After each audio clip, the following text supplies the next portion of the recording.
उनके अपदस्थ अध्यक्ष को विरासत में मिले हुए उनके स्वर्गीय पिताजी के गुरु सैम पित्रोदा ने ऐसा एक्सरे कर दिया है उस मैनिफेस्टो का कि अब राहुल गांधी जी भी कुछ बोल लें या कांग्रेस का कोई प्रवक्ता कुछ बोल ले, आप सभी जानते हैं अगर एक बार एक्सरे हो जाए फिर कितना भी कपड़े से ढकने का प्रयास करो वो हकीकत सामने आ जाती है।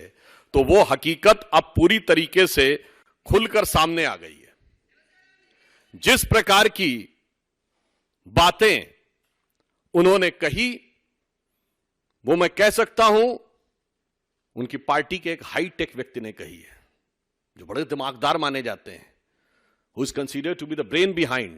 So the brain behind has been categorically elaborated the nefarious design of Congress party. इसमें सिर्फ सिंपल सी बात इतनी नहीं है। हर भारतीय, मैं आपसे बताना चाहता हूं भारत की अर्थव्यवस्था का दुनिया में सबसे बड़ा आधार क्या है कि हम सेविंग बेस्ड इकोनॉमी है। आज पर्सनल डेट में हमारा डेट टू जीडीपी रेशियो दुनिया में सबसे बेहतर है, 43% ऑफ द जीडीपी है। क्यों? कौन सेविंग्स को प्रेरित करता है? दुनिया के बड़े बड़े थिंक टैंक्स ने कहा है कि भारत में परिवार और जो आपकी जनरेशनल मोटिवेशन है वो सेविंग को प्रेरित करती है। यानी आप अपने बच्चों को, उनके बच्चों के लिए विरासत में क्या धन संपत्ति छोड़ेंगे वो प्रेरित करती है। भारत का मूल मंत्र क्या रहता है? एक पीढ़ी मेहनत करके कमाती है, उसके बाद दूसरी पीढ़ी उससे कुछ बनाती है, तब जाके तीसरी पीढ़ी कुछ सुख पाती है। और यह कांग्रेस उस सुख चैन को छीनना चाहती है।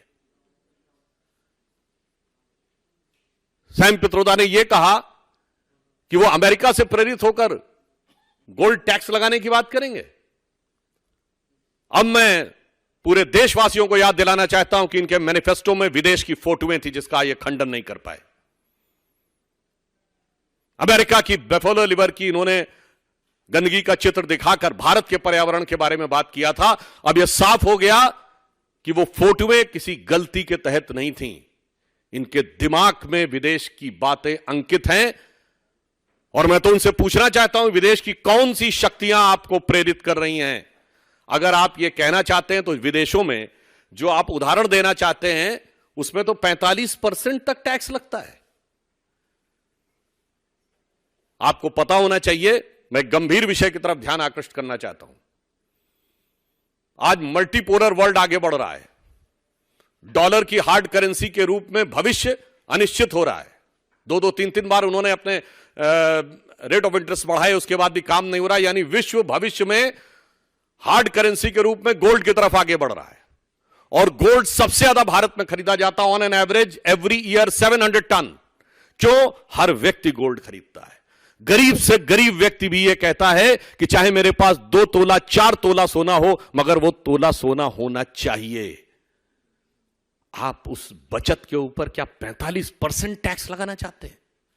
अगर आप विदेश से प्रेरणा की बात कर रहे हैं, जो उदाहरण उन्होंने देने की बात कही है, इसका अर्थ क्या हुआ कि भविष्य में विश्व में जो हार्ड करेंसी हो सकता है, जिसका सबसे बड़ा बेस भारत के अंदर हो सकता है, उस भारत के बेस को ध्वस्त करने के किसी बड़े राजनीतिक षड्यंत्र का हिस्सा तो नहीं है। यह मैं बात गंभीरता से पूछना चाहता हूं। और माननीय प्रधानमंत्री जी ने जो बात कही है कि कांग्रेस की लूट जिंदगी के साथ भी और जिंदगी के बाद भी, मैं बताना चाहता हूं कि हमारे यहां यह परंपरा है, हमारे यहां सोना कोई एसेट नहीं है। यह फॉरेन के माइंडसेट से बाहर आइए। कोई भी हिंदू सनातनी पूजा करता है तो उसमें स्वर्ण रखा जाता है।